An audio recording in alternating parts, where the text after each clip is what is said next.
I got you. You got me. We're back.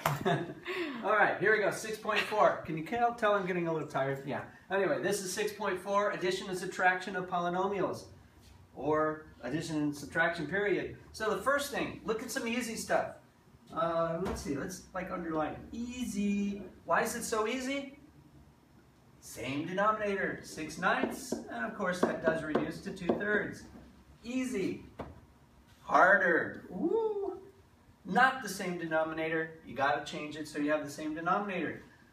9 doesn't go into 7, 7 doesn't go into 9. They don't have anything in common. So 9 times 7 is 63. So what I'm going to do is I'm going to take 4 9s, multiply it by 1, the magic number, 7/7, plus 2 7ths times 9/9.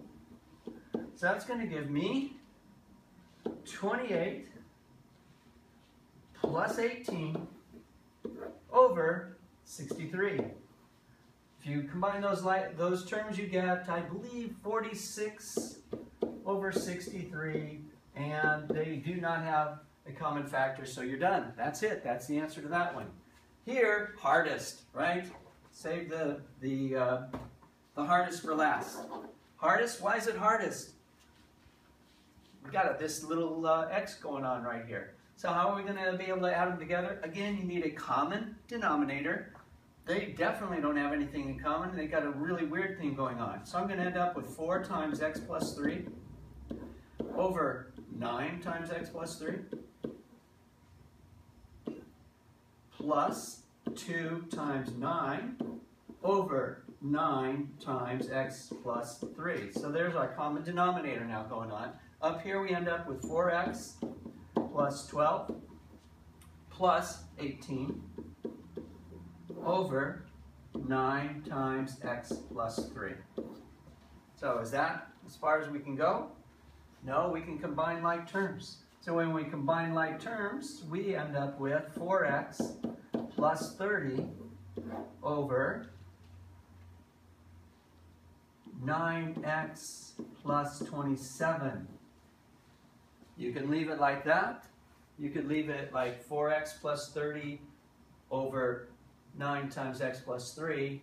Any way you look at it, there's nothing else you can do with that. So that's a little harder. So here's another one. This one is first the easy. This one is easy. Why is it easy? You can all see that, right? You should be able to see it. What you're looking at is a common denominator, so you end up with x plus 1 over x squared minus 1. However, let's make that real obvious for you. What's x squared minus 1? Difference of squares. So we can actually factor it and see if it does any good. X plus 1 times x minus 1. Looks like it does some good because we can end up canceling out a 1. So we end up with 1 over x minus 1 is the answer to that one. Well, this next one gets a little harder, but you can do it. So this is the harder one. I mean hard. This is the hard one, not the harder, the hardest. I guess I should have said harder. Anyway, common denominator. Is anything obvious? No, not really, other than this is difference of perfect squares. There's a common factor. So we can actually check this out and take out a 2. So we get a 2 times x plus 5. That's that factor. Difference of squares, x plus 5. Get rid of that extra stuff there. Sorry. X plus 5 times x minus 5. Very good, you're paying attention. They do have a common factor of x plus 5. What's missing over here is x minus 5. So we end up on top x plus 4 times x minus 5 minus, and I'm going to put this in brackets just so we know we're dealing with some special cool thing going on here. What's missing in terms of this, in terms of that common denominator? It's a 2. So we end up with 2 times 5. And that's all over, and I'm going to put that way down here, 2 times x minus 5 times x plus 5. Why do I put it down there? So you get a chance to look down. that's not y. So I can go ahead and figure this all out. This is x squared minus x minus 20 minus 10. Yes?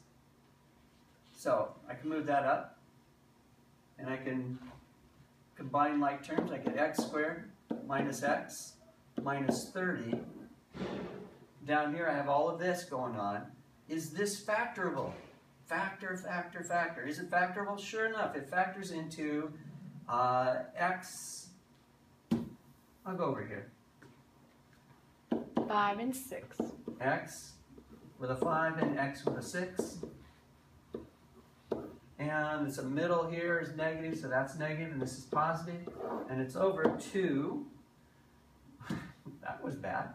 2 times x plus 5 times x minus 5.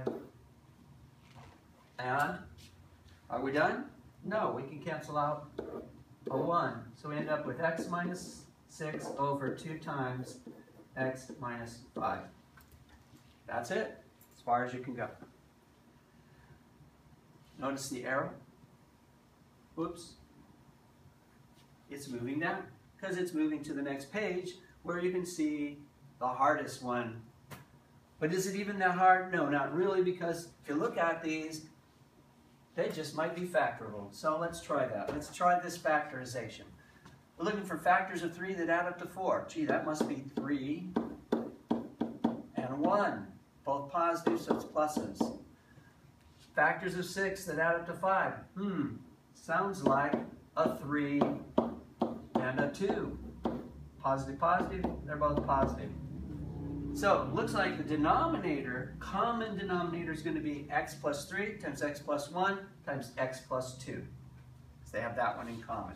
So in order to get this into perfect shape, we're going to end up with 2x minus 2 times what's missing?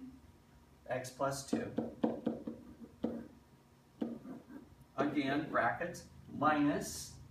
What's missing over here is x plus 1. So we end up with x minus 1 times x plus 1.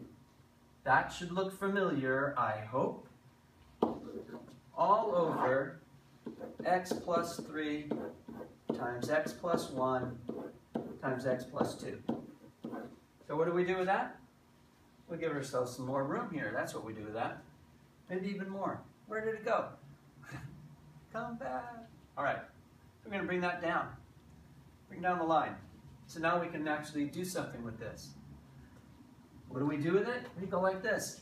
This is 2x squared